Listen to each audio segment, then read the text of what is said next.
बहुत समय पहले की बात है।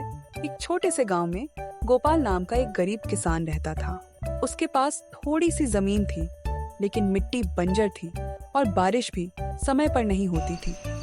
वह दिन रात मेहनत करता, लेकिन मुश्किल से ही 2 वक्त की रोटी जुटा पाता। एक दिन गोपाल खेत में हल चला रहा था, तभी उसे कुछ अजीब सी आवाज सुनाई दी। अरे जरा धीरे चलाओ, कुचल दोगे। गोपाल चौंका। उसने इधर उधर देखा, लेकिन कोई नजर नहीं आया। तभी जमीन के पास से एक हरा भरा मेंढक कूदकर सामने आया और बोला, मैं एक जादुई मेंढक हूँ, इंसानों की तरह बोल सकता हूँ और मदद भी कर सकता हूँ। गोपाल हैरान रह गया, लेकिन मेंढक की आंखों में सच्चाई दिखी। तुम एक नेक और मेहनती इंसान हो। मैं तुम्हारी मदद करना चाहता हूँ। तुम्हें जो भी जरूरत हो, बस मुझे बताना। मुझे कुछ नहीं चाहिए, बस इतना हो कि मेरी जमीन उपजाऊ हो जाए और मैं अपने परिवार का पेट भर सकूं। कल सुबह सूरज उगते ही इस खेत में आना और जो देखोगे उस पर भरोसा करना। अगली सुबह गोपाल खेत में गया तो देखा कि पूरी जमीन हरियाली से ढकी हुई है। वहाँ सब्जियां लहरा रही थी। यह किसी चमत्कार से कम नहीं था। धीरे धीरे गोपाल की किस्मत बदलने लगी। अब वह केवल खुद के लिए नहीं, बल्कि गांव के अन्य गरीब किसानों की भी मदद करने लगा। हर कोई सोचता था कि यह सब गोपाल की मेहनत का फल है, लेकिन गोपाल जानता था कि उसके जीवन का असली हीरो वह जादुई मेंढक था।